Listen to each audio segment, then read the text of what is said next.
Mister Miraj, আপনি বললেন আমরা যে টাকাটা আর্ন করি ম্যাক্সিমাম আইসিসি এবং স্পন্সর থেকে টাকাটা কিন্তু আসে।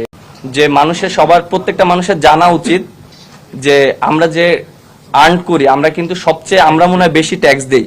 হ্যাঁ, আমরা 25 থেকে 30% ট্যাক্স দিই। দ্যাট মিনস আমরা কিন্তু সরকারকে কিন্তু টাকা দেই, এবং অনেকের ধারণা আছে যে সরকার থেকে মনে হয় আমাদেরকে টাকা দেয়, সরকার থেকে আমরা টাকা পাই না। আপনি বোধহয় জানেন না, দর্শক নিজের পকেটের টাকা খরচ করে স্টেডিয়ামে যায় বলে আপনার মতো কয়েক ডজন মিরাজ অত্যন্ত আলিশান লাইফ লিড করতেছেন। আপনি ট্যাক্স দেন। ট্যাক্স দেওয়ার মতো পজিশনে আপনাকে কে বা কারা নিয়ে এসেছে বলতে পারেন? আইসিসি বা স্পন্সর আপনার বা আপনাদের চেহারা দেখে টাকা দেয় না। দে মাঠে দর্শক যায় বলে, দে দর্শক ক্রিকেটটাকে ওন করে বলে, দে দর্শক টিভিতে খেলা দেখে বলে, দে দর্শক নিজের টাকায় এমবি কিনে ক্রিকেটের খোঁজখবর অনলাইনে রাখে বলে। আপনার মতো মিরাজ তৈরি হতো না যদি না দর্শক আপনাদের সাপোর্ট করত। এক তামিমের অপমানে আপনাদের গা তেলে বেগুনে জ্বলে উঠেছে। আজকে যে আপনি 18 কোটি জনগণকে অপমান করলেন, একবার ভাবুন এই জনতা আপনাদের বিপক্ষে জ্বলে উঠলে কি অবস্থা হবে আপনাদের। আর আজকে আপনারা বুক ফুলিয়ে সংবাদ সম্মেলন করলেন। কই এরকম বুক ফুলিয়ে ওয়ার্ল্ড কাপ কিংবা এশিয়া কাপ জিতে এসে সংবাদ সম্মেলন করতে তো কখনো পারেন নাই।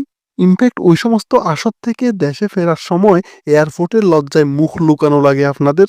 যাই হোক, মিরাজ সাহেব, কোয়াব সাহেব, তামিম সাহেব, নাজমুল সাহেব কিংবা বিসিবি সাহেব, এই যে নোংরামিগুলো আপনারা করতেছেন, কি পেয়েছেন এর থেকে? কোনো আউটপুট কি আছে? কার উস্কানিতে এগুলা হচ্ছে? এটা নিশ্চয় বিসিবি বের করবেন। আজকে একজন বোর্ড পরিচালকের কথায় মনে কষ্ট নিয়ে খেলা বয়কটের ডাক দিচ্ছেন, তাও আবার এমন একজনের নেতৃত্বে যার ব্যাট ধরার সক্ষমতা নিয়ে প্রশ্ন উঠতেছে। কই আপনি আপনার প্রিয় মিঠুন ভাই, প্রিয় কোয়াব কই ছিলেন যখন মুস্তাফিজকে আইপিএল থেকে একরকম ঘাড় ধাক্কা দিয়ে বের করে দিল? তামিম আপনাদের বড় ভাই, তার জন্য মন পড়ে। মুস্তাফিজ কি আপনাদের সতীর্থ না?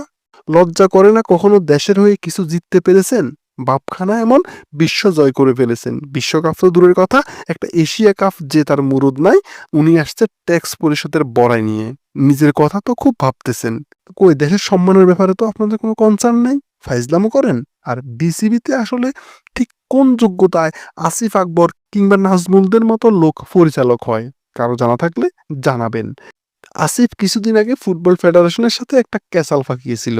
আর নাজমুল সাহেব, তিনি তো আরো অনেক দূরে গিয়ে গেছেন। নাজমুল সাহেবের বোঝা উচিত ছিল উনি দায়িত্বশীল জায়গায় থেকে চাইলে উল্টাপাল্টা কিছু বলতে পারেন না। একজন সাধারণ দর্শক সমর্থক হিসেবে যেটা আমরা বলতে পারি সেটা উনি বলতে পারেন না। এই ধরনের আবাল মার্কা পরিচালকদের অবিলম্বে ছাঁটাই করা উচিত। এরা জাস্ট একটা প্রতিষ্ঠানের জন্য বিষ পোড়া।